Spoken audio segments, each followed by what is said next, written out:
दिवाळीच्या सर्वांना खूप खूप शुभेच्छा.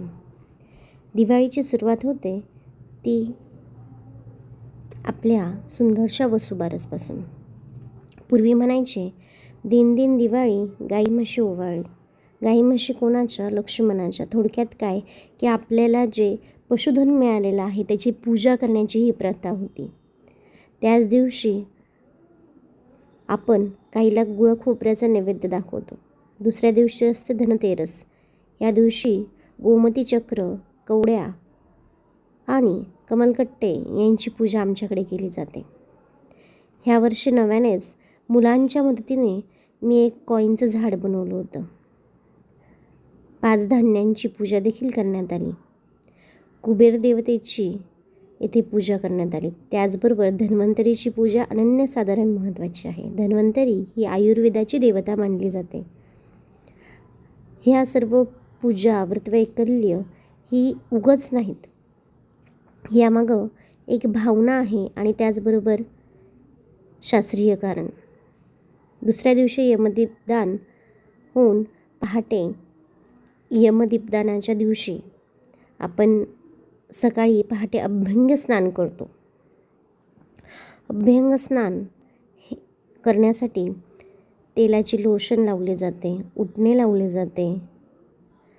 या सर्वातून आपल्याला जो येणारा थंडीचा ऋतू आहे त्यातून बचाव करण्यासाठी सहाय्य मिळते. मुलांनाही ह्या प्रथा, परंपरा आणि त्यामागचं आयुर्वेद कळावं हाच माझा उद्देश होता. उटण्याचे लेपन लावून गुलाबाच्या पाण्याने, दुधाने आंघोळ घातली जाते. मुलांना लवकर उठणं थोडंसं कंटाळवाणं असलं तरी हे शिकवणं गरजेचं होतं. त्यामुळे मी थोडासा पुढाकार घेतला.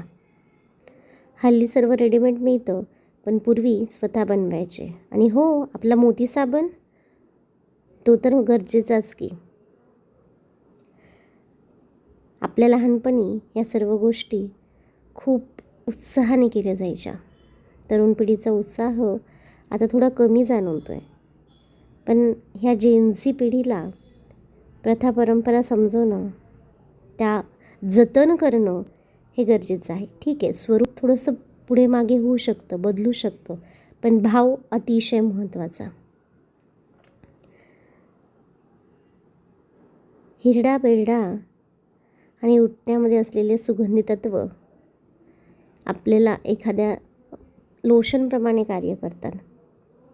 स्किनला हेल्दी ठेवण्यासाठी हे कार्यरत असतात. सुंदरशी पहाटेची ही हवा मनाला प्रसन्न देखील करते. तर दिवाळी म्हटल्यानंतर फराळाची तयारी ही वेगळीच असते. आमच्याकडे अनारसे हा मुलांचा फेवरेट पदार्थ आहे. फटाके फोडणं मला फारसं आवडत नाही, पण मुलांसाठी, मुलांच्या हौसेसाठी ते आणावेच लागतात.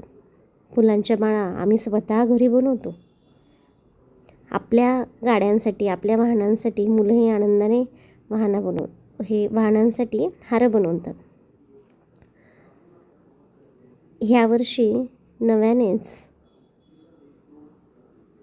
आम्ही लाईटिंग जी होती ती केली होती. नैवेद्यही सुंदर होता. तुपाचे, तेलाचे पंत्या दिवे लावण्यात आले. केरसुणीची पूजा करण्याला अनन्यसाधारण महत्त्व आमच्याकडे आहे. त्याचबरोबर कुंकवाने लक्ष्मीचे ठसे, पावलं काढले जातात. देवघर, देव आणि घरातील एकंदरीत वातावरण अतिशय प्रसन्न असतं. माणसं नुसते अलंकार घालून सजत नाहीत हो, तर मनानेही सजतात. देवाची पूजा करताना जी एक वेगळीच ऊर्जा निर्माण होते ती खास आहे. यावर्षी आम्ही प्रिंट काढून मुलांना त्या देवांच्या फोटोंना कलर करायला लावला आणि मग त्याची आम्ही पूजा केली. मी मगाशीच म्हटल्याप्रमाणे स्वरूप बदलत जरी असलं तरी भाव मात्र महत्त्वाचा. फटाक्यांचा आनंदही विशेष होता. नंतर होती ती भाऊबीज. सानूच्या छोट्या छोट्या हातांनी दादाला ओवाळलं. 2 शेंड्यांवाली सानू खूप गोड दिसत होती. ह्यात 2 प्रकारचे करदुरे असतात, कुणाकडे लाल तर कुणाकडे काळा करदुरा वापरला जातो. औक्षण केलं जातं आणि त्याचबरोबर पाडव्याच्या दिवशी स्त्रिया आपल्या पतींनाही ओवाळतात. भाऊबीज आणि पाडवा हे 2 वेगवेगळे दिवस आहेत. छोटंसं गिफ्ट देखील मोठा आनंद देऊन